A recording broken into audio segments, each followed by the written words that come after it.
নমস্কাৰ এই মুহূৰ্তত আহি পৰিছে খন্দিয়াৰ কেইবাটাও গুৰুত্বপূৰ্ণ খবৰ আজি 15 এপ্ৰিল অসমৰ লগতে ভাৰতৰ বিভিন্ন প্ৰান্তৰ পৰা খন্দিয়াৰ কেইবাটাও খবৰ একেলগে যুগুতোৱা হৈছে এই মুহূৰ্তত জনাই আছো খন্দিয়াৰ গুৰুত্বপূৰ্ণ খবৰ 2031 চনত হ'ব পাৰে মুখ্যমন্ত্ৰী গৌৰৱ গগৈ 18 মাহমান মুখ্যমন্ত্ৰী হিচাপে থাকিব পাৰে গৌৰৱ গগৈ বৰ্ষফল গণনা কৰি জ্যোতিষী খৰ্গেশ্বৰ গোস্বামীয়ে এই ভৱিষ্যতবাণী প্ৰদান কৰিছে জনাইছো পৰৱৰ্তী খবৰ নিৰাপত্তাৰ সন্মুখতে বিজেপি বিধায়কক গৌলাগোলকৈ প্ৰহাৰ কৰা হৈছে এই মুহূৰ্তত এটা বিগ ব্ৰেকিং নিউজ বিজেপি বিধায়কক গৌলাগোলকৈ প্ৰহাৰ কৰা হৈছে নিৰাপত্তা ৰক্ষীৰ সন্মুখতে বিধায়কক ভয়ংকৰভাৱে আক্ৰমণ কৰা হৈছে এটা বিগ ব্ৰেকিং নিউজ পশ্চিমবংগত ভয়ংকৰ নিৰ্বাচনী হিংসা এবাৰ ফাটাকাটাৰ বিজেপি বিধায়ক দীপক বৰ্মনক গৌলাগোলকৈ প্ৰহাৰ কৰা হৈছে তৃণমূল কংগ্ৰেছৰ কাৰ্যকৰ্তাই আক্ৰমণ কৰিছে দীপক বৰ্মনক প্ৰথমপি দৌৰি জীৱন ৰক্ষা পৰিছে বিধায়কগৰাকী টিএমচি কাৰ্যকৰ্তাৰ আক্ৰমণত গুৰুতৰভাৱে আঘাতপ্ৰাপ্ত হৈছে বিধায়কগৰাকী বিজেপি বিধায়কক গৌলাগোলকৈ প্ৰহাৰ কৰা হৈছে নিৰাপত্তা ৰক্ষীৰ সন্মুখতে বিধায়কগৰাকীক কৰিছে ভয়ংকৰ আক্ৰমণ সন্ধিয়াৰ পৰৱৰ্তী ডাঙৰ খবৰ প্ৰধানমন্ত্ৰী নৰেন্দ্ৰ মোদী এৰিব প্ৰধানমন্ত্ৰীৰ চকী শীঘ্ৰেই সলনি হ'ব দেশৰ প্ৰধানমন্ত্ৰী এটা পলিটিকেল বিগ ব্ৰেকিং শীঘ্ৰেই সলনি হ'ব দেশৰ প্ৰধানমন্ত্ৰী নৰেন্দ্ৰ মোদীয়ে এৰিব প্ৰধানমন্ত্ৰীৰ চকী অত্যন্ত জৰুৰী খবৰ এই মুহূৰ্তত জনোৱাৰ চেষ্টা কৰিছো মাঘ বিহুৰ পিছত সলনি হ'ব দেশৰ প্ৰধানমন্ত্ৰী শাৰীৰিক কষ্ট বৃদ্ধি পাব নৰেন্দ্ৰ মোদীৰ মানসিকভাৱে কষ্ট বৃদ্ধি পাব প্ৰধানমন্ত্ৰী নৰেন্দ্ৰ মোদী আগন্তুক সময়তো শত্ৰু বৃদ্ধি পাব নৰেন্দ্ৰ মোদী ভৱিষ্যতবাণী এইদৰে বৰপেটা ক্ষেত্ৰৰ দৈৱজ্ঞ ত্ৰিদীপ দেৱ শৰ্মাৰ কেতু আৰু শুক্ৰৰ দশা চলি আছে প্ৰধানমন্ত্ৰী নৰেন্দ্ৰ মোদীৰ মহিলাৰ পৰা সাৱধানে থাকক প্ৰধানমন্ত্ৰীগৰাকী ভৱিষ্যতবাণী প্ৰদান কৰিছে মহিলাৰ পৰা বিপদ হ'ব প্ৰধানমন্ত্ৰী নৰেন্দ্ৰ মোদী শীঘ্ৰেই সলনি হ'ব দেশৰ প্ৰধানমন্ত্ৰী জনাই আছো পৰৱৰ্তী খবৰ দ্বিতীয়বাৰলৈ অসমৰ মুখ্যমন্ত্ৰী হিমন্ত বিশ্ব শৰ্মা বৰপেটা ক্ষেত্ৰৰ বৰ্ষফল গণনা প্ৰকাশ পাইছে এটা ব্ৰেকিং নিউজ বৰপেটা ক্ষেত্ৰৰ বৰ্ষফল গণনা প্ৰকাশ পাইছে আৰু অসমত পুনৰ গঠন কৰিব চৰকাৰ গঠন কৰিব বিজেপিয়ে ব্ৰেকিং নিউজ পুনৰ মুখ্যমন্ত্ৰীৰ চকীত বহিব হিমন্ত বিশ্ব শৰ্মা অত্যন্ত জৰুৰী খবৰ বৰপেটা ক্ষেত্ৰৰ দৈৱজ্ঞ ত্ৰিদীপ দেৱ শৰ্মাৰ ভৱিষ্যতবাণী পুনৰবাৰ চৰকাৰ গঠন কৰিব বিজেপিয়ে পুনৰবাৰ মুখ্যমন্ত্ৰী হ'ব হিমন্ত বিশ্ব শৰ্মা 85ৰ পৰা 90খন আসন লাভ কৰিব বিজেপি মিত্ৰজোঁটে বৰপেটা ক্ষেত্ৰৰ বৰ্ষফল গণনা প্ৰকাশ পাইছে অসমত পুনৰ গঠন কৰিব চৰকাৰ গঠন কৰিব বিজেপিয়ে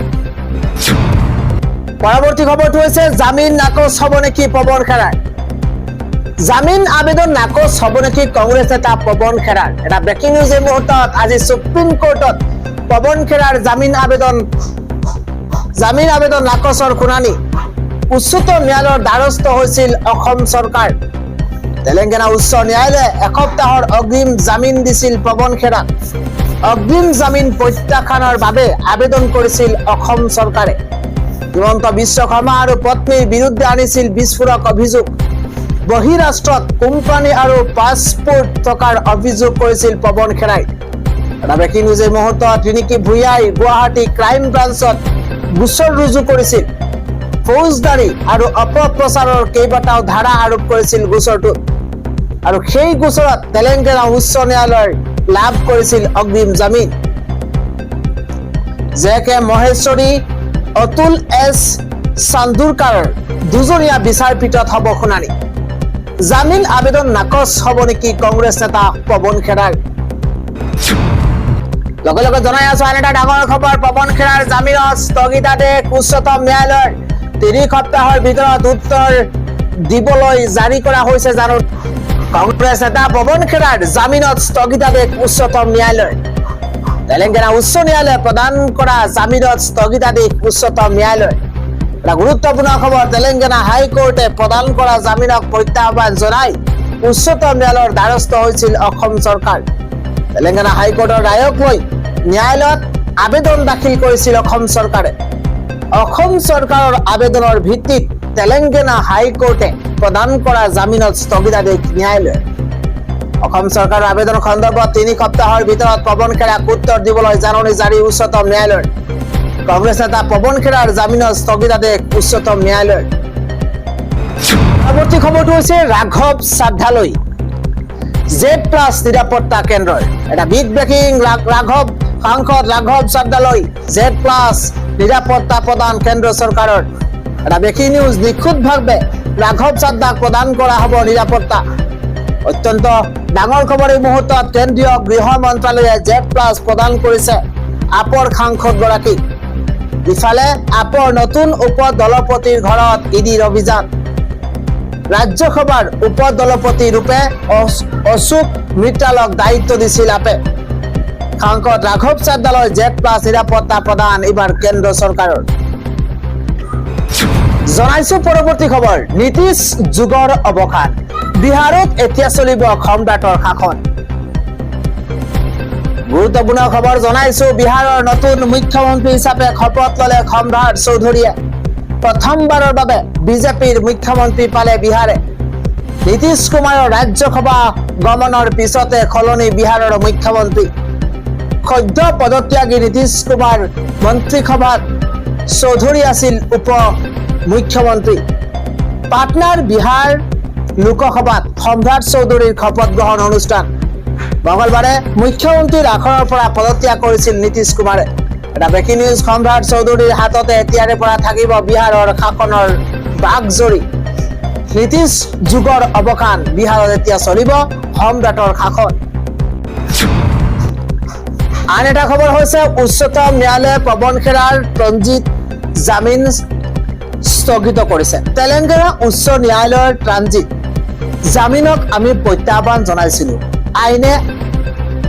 আইনৰ মতে কাম কৰি যাব। পৱন খেৰাৰ ট্ৰানজিট জামিনক উচ্চতম ন্যায়ালয়ৰ স্থগিতাদেশৰ পিছতে মন্তব্য কৰিছে ৰাজ্যৰ মুখ্যমন্ত্ৰী হিমন্ত বিশ্ব শৰ্মাই।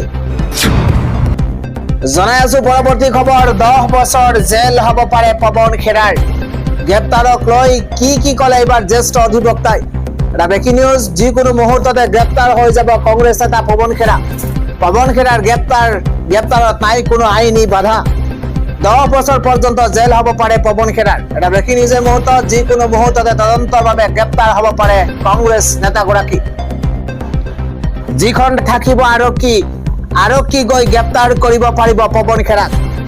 বৰ্তমান কোনো ধৰণৰ সুৰক্ষা পৱন খেৰাৰ হাতত আৰু নাই। পৱন খেৰাৰ আইনী প্ৰক্ৰিয়াক লৈ এই মন্তব্য জ্যেষ্ঠ অধিবক্তা বিজয় মহাজনৰ। যিকোনো মুহূৰ্তত এতিয়া গ্ৰেপ্তাৰ হৈ যাব পাৰে কংগ্ৰেছ নেতা পৱন খেৰা। পৰৱৰ্তী খবৰটো হৈছে, ডিমা হাছাওৰ মাইবং বজাৰত আজি এক ভয়ংকৰ অগ্নিকাণ্ডত ভস্মীভূত হৈ পৰিছে লক্ষাধিক টকাৰ সম্পত্তি। বৰ্তমানেও সেই অগ্নিকাণ্ডৰ সূত্ৰপাত কিদৰে হৈছিল তাৰ কাৰণ জানিব পৰা হোৱা নাই। ঘটনাস্থলীত বৰ্তমান অগ্নি নিৰ্বাপক বাহিনী উপস্থিত হৈ জুই নিয়ন্ত্ৰণৰ বাবে চেষ্টা অব্যাহত ৰাখিছে। আন এটা খবৰ হৈছে, ৰঙালী বিহুৰ দিনাই পিতা পুত্ৰৰ সৈতে আজি ভয়ংকৰ ঘটনা সংঘটিত হৈছে। পুত্ৰৰ সন্মুখতে প্ৰাণ গৈছে পিতৃৰ। ভয়ংকৰ দুৰ্ঘটনাত পতিত হৈছে পিতা পুত্ৰ। এটা দুখবৰ এই মুহূৰ্তত জনোৱাৰ চেষ্টা কৰিছো। চাপৰৰ 17 নম্বৰ ৰাষ্ট্ৰীয় ঘাইপথত পুৱতি নিশা এক ভয়ংকৰ পথ দুৰ্ঘটনা সংঘটিত হৈছে, য'ত গাৰুজৰা দলঙত সংঘটিত হৈছে এই ভয়ংকৰ পথ দুৰ্ঘটনা। নিয়ন্ত্ৰণ হেৰুৱাই দলঙৰ ৰেলিং ভাঙি ভাগৰি পৰিছে দানা ভৰ্তি ট্ৰাক আৰু দুৰ্ঘটনাত নিহত হৈছে এগৰাকীকৈ লোক। আনহাতে চালকজনৰ অৱস্থা ইতিমধ্যে সংকটজনক বুলি জানিব পৰা গৈছে। জানিব পৰা মতে পিতা পুত্ৰ আছিল ট্ৰাকখনত আৰু চালকৰ ৰূপত পুত্ৰ আৰু হেণ্ডিমেন হিচাপে আছিল দেউতাক। দুৰ্ঘটনাগ্ৰস্ত ট্ৰাকখনৰ নম্বৰ হৈছে UP 13BT0386। ধুবুৰীৰ পৰা গুৱাহাটী অভিমুখে গৈ থকা অৱস্থাতে শোকাবহ ঘটনা সংঘটিত হৈছে। নিহত আৰু আহতজনৰ নাম ঠিকনা এতিয়ালৈকে জানিব পৰা হোৱা নাই। পৰৱৰ্তী খবৰটো হৈছে, ৰাজ্যত হ'ব ভয়ংকৰ ধুমুহা বৰষুণ। 24খনকৈ জিলাত ইতিমধ্যে বতৰ বিজ্ঞান কেন্দ্ৰৰ তৰফৰ পৰা য়েলো এলাৰ্ট জাৰি কৰা হৈছে। ৱেডাৰ আপডেট এই মুহূৰ্তত জনাইছো, ৰাজ্যত হ'ব দবা পিটা বৰষুণ। বিহুৰ আনন্দ উৎসাহ যেন মান হৈ পৰিব প্ৰচণ্ড ধুমুহা বৰষুণ শিলাবৃষ্টিত হ'ব ৰাজ্যৰ ভিন্ন প্ৰান্তত হ'ব ধাৰাসাৰ বৰষুণ ৰঙালী বিহুৰ আনন্দ ম্লান কৰিব বতৰে এটা ব্ৰেকিং নিউজ 26খনকৈ জিলাত ইতিমধ্যে ইয়েলো এলাৰ্ট জাৰি কৰিছে আঞ্চলিক বতৰ বিজ্ঞান কেন্দ্ৰই 17 এপ্ৰিললৈকে এলাৰ্ট জাৰি কৰিছে বতৰ বিজ্ঞান কেন্দ্ৰই এটা ডাঙৰ খবৰ সাৱধান আৰু সতৰ্ক হওক ৰাজ্যবাসী কিয়নো ৰাজ্যত বতৰে কাল ৰূপ ধাৰণ কৰাৰ পূৰ্ণ সম্ভাৱনা আছে কোন জিলাত ইতিমধ্যে বতৰ বিজ্ঞান কেন্দ্ৰই ইয়েলো এলাৰ্ট জাৰি কৰিছে আমি জনাইছো কোন কেইখন জিলাত প্ৰচণ্ড ধুমুহা বৰষুণৰ আশংকা প্ৰকাশ কৰা হৈছে ইতিমধ্যে জিলা কেইখনৰ নাম উল্লেখ কৰা হৈছে দক্ষিণ খালমৰাৰ পৰা আৰম্ভ কৰি মানকাছাৰ ধুবুৰী গোৱালপাৰা ইতিমধ্যে ইয়েলো এলাৰ্টত আছে লগতে বৰপেটা আছে নলবাৰী আছে বঙাইগাঁৱত ইয়েলো এলাৰ্ট জাৰি কৰা হৈছে সমান্তৰালভাৱে কামৰূপ মেট্ৰ' আছে কামৰূপ দৰং পশ্চিম কাৰ্বি আংলঙত এলাৰ্ট জাৰি কৰা হৈছে ইফালে কৰিমগঞ্জ হাইলাকান্দি কাছাৰ আৰু ডিমা হাছাওতো হাই এলাৰ্ট জাৰি কৰিছে বতৰ বিজ্ঞান কেন্দ্ৰই ইতিমধ্যে ইয়েলো এলাৰ্ট জাৰি কৰা জিলা কেইখনত ধাৰাসাৰ বৰষুণ হোৱাৰ পূৰ্ণ সম্ভাৱনা আছে কাৰ্বি আংলং হোজাই আছে গোলাঘাট যোৰহাটতো ইয়েলো এলাৰ্ট জাৰি কৰা হৈছে মাজুলী শিৱসাগৰ চৰাইদেউ ডিব্ৰুগড়ত ইয়েলো এলাৰ্ট জাৰি কৰা হৈছে ধেমাজি আছে তিনিচুকীয়া জিলাতো ইতিমধ্যে বতৰ বিজ্ঞান কেন্দ্ৰৰ তৰফৰ পৰা IMDৰ তৰফৰ পৰা ইয়েলো এলাৰ্ট জাৰি কৰা হৈছে ৰাজ্যত দবা পিটা বৰষুণে এতিয়া বিহুৰ আনন্দ যেন ম্লান কৰি পেলাব পৰৱৰ্তী খবৰটো হৈছে জুবিন দা এইবাৰৰ বিহুত আৰু নাই মঞ্চত গান গাবলৈ এইবাৰ জুবিন দা নাই জুবিন দা বিহীন প্ৰথমটো বহাগ অনুষ্ঠিত হৈছে মঞ্চত গায়ক কিন্তু গান শুনিবলৈ নাই কোনো দৰ্শক প্ৰথমবাৰলৈ বিহু মঞ্চত ঘটিছে অঘটন এইবাৰ ৰঙালী বিহুত যদিও ৰাজ্যবাসীৰ মন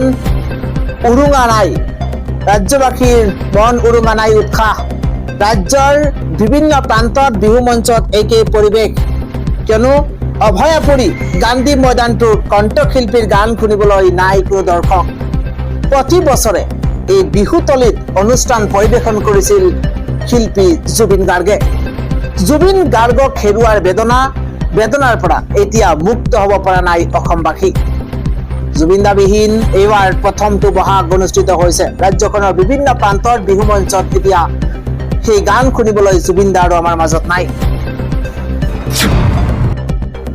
আজি এক ভয়ংকৰ নাও দুৰ্ঘটনা সংঘটিত হৈছে য'ত 250 জনৰ মৃত্যুৰ আশংকা প্ৰকাশ কৰা হৈছে ডাঙৰ খবৰ বিশ্ব কঁপাই যোৱা এক ভয়ংকৰ নাও দুৰ্ঘটনা সংঘটিত হৈছে দুৰ্ঘটনাত 250 জনৰ মৃত্যুৰ আশংকা প্ৰকাশ কৰা হৈছে মুহূৰ্তত ডাঙৰ খবৰ জনোৱাৰ চেষ্টা কৰিছো মাছ সাগৰত ডুব গৈছে বাংলাদেশী ৰোহিংগিয়া ভৰ্তি নাও 280 জন বাংলাদেশী ৰোহিংগিয়া নাগৰিক আছিল নাওখনত আন্দামান সাগৰত ভয়ংকৰ নাও দুৰ্ঘটনা সংঘটিত হৈছে দুৰ্ঘটনাত সন্তানহীন হৈ আছে বৰ্তমানে 250 গৰাকীকৈ যাত্ৰী বিশ্ব কঁপাই যোৱা এক ভয়ংকৰ নাও দুৰ্ঘটনা সংঘটিত হৈছে মাছ সাগৰতে সেই নাওখন দুৰ্ঘটনাত পতিত হৈছে য'ত 250 গৰাকী যাত্ৰীৰ বৰ্তমানে কোনো সূত্ৰই পোৱা নাই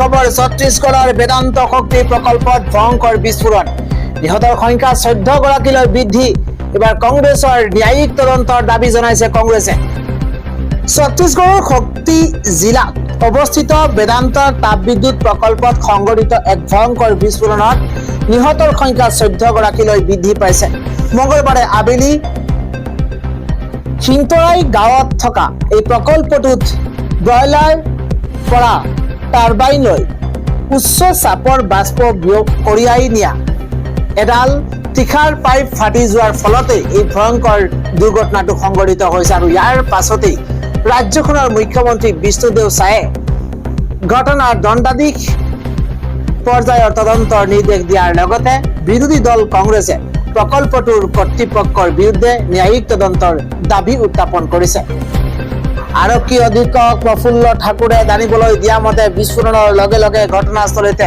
4 জন শ্ৰমিকৰ মৃত্যু হৈছিল আৰু পিছত চিকিৎসালয়ত 10 জন শ্ৰমিকে আঘাতৰ ফলত প্ৰাণ হেৰুৱায় বৰ্তমানে 20 জন শ্ৰমিকক গুৰুতৰভাৱে দগ্ধ হৈ চিকিৎসালয়ত ভৰ্তি হৈ আছে ইয়াৰে 5 জনক উন্নত চিকিৎসাৰ বাবে ৰায়পুৰলৈ প্ৰেৰণ কৰা হৈছে আৰু বাকি 15 জন ৰায়গড় জিলাৰ চিকিৎসালয়ত ভৰ্তি হৈ আছে। এই মৰ্মান্তিক দুৰ্ঘটনাৰ পাছতে ৰাজ্যখনৰ মুখ্যমন্ত্ৰী বিষ্ণুদেৱ চায়ে নিহতসকলৰ পৰিয়াললৈ 5 লাখ টকা আৰু আহতসকলৰ বাবে 50,000 টকাকৈ এককালীন আৰ্থিক সাহায্য ঘোষণা কৰিছে। মুখ্যমন্ত্ৰীগৰাকীয়ে বিলাসপুৰ সংমণ্ডলৰ আয়ুক্তক সমগ্ৰ ঘটনাটোৰ এক উচিত তদন্ত কৰিবলৈ নিৰ্দেশ দিছে আৰু দোষী সাব্যস্ত হোৱা লোকৰ বিৰুদ্ধে কঠোৰ ব্যৱস্থা গ্ৰহণৰ আশ্বাস প্ৰদান কৰিছে। ইয়াৰ উপৰিও জিলা প্ৰশাসনে এক দণ্ডাধীশ পৰ্যায়ৰ তদন্তৰ নিৰ্দেশ দিছে। শক্তি জিলাৰ উপায়ুক্ত অমৃত প্ৰকাশে মহকুমা অধিপতিক এই ঘটনাটোৰ কাৰিকৰী আৰু মানৱীয় ত্ৰুটিৰ লগতে সুৰক্ষা ব্যৱস্থাৰ দিশটোৰ পৰীক্ষা কৰি 30 দিনৰ ভিতৰতে প্ৰতিবেদন দাখিল কৰিবলৈ দায়িত্ব অৰ্পণ কৰিছে। বেদান্তৰ কৰ্তৃপক্ষইও নিজাববীয়াকৈ এই আভ্যন্তৰীণ তদন্ত আৰম্ভ কৰিছে।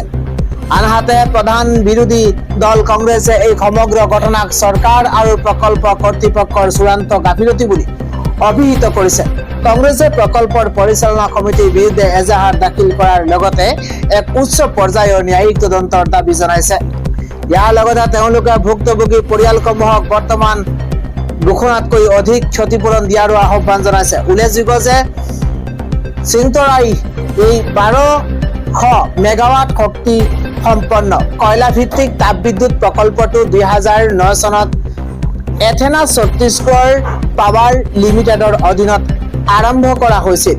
2016 চনৰ পৰা 2022 চনলৈ কাম বন্ধ হৈ থকাৰ পিছতে বেদান্তই এই প্ৰকল্পটো অধিগ্ৰহণ কৰে আৰু যোৱা বৰ্ষৰ আগষ্টত ইয়াৰ 600 মেগাৱাটৰ এটা গোট মুকলি কৰা হৈছিল। বহাগ মাহত অসমত হ'ব ভূমিকম্প। বৰপেটা সত্ৰৰ গণনা ফল এই মুহূৰ্তত প্ৰকাশ পাইছে। বহাগ মাহত অসমত হ'ব ভূমিকম্প। গুৰুত্বপূৰ্ণ খবৰ, ঘূৰ্ণী বতাহৰ মাত্ৰা বাঢ়িব। এই বছৰত বাঢ়িব গৰম। এটা গুৰুত্বপূৰ্ণ খবৰ, ৰাজ্যখনত প্ৰাকৃতিক দুৰ্যোগৰ মাত্ৰা বৃদ্ধি পাব। মানুহৰ ৰোগ বৃদ্ধি হ'ব। পেট চকুজনিত ৰোগৰ মাত্ৰা বাঢ়িব। কীট পতংগৰ সংখ্যা বৃদ্ধি পাব। কীট পতংগৰ সংখ্যা বৃদ্ধি পোৱাৰ লগতে যাৰ ফলত কৃষি শস্য নষ্ট হ'ব পাৰে। ঠাই বিশেষে বানে ল'ব ভয়ংকৰ ৰূপ। অসমীয়া নৱবৰ্ষৰ পহিলা বহাগৰ দিনটোতে বৰপেটা সত্ৰৰ বৰ্ষফল গণনা।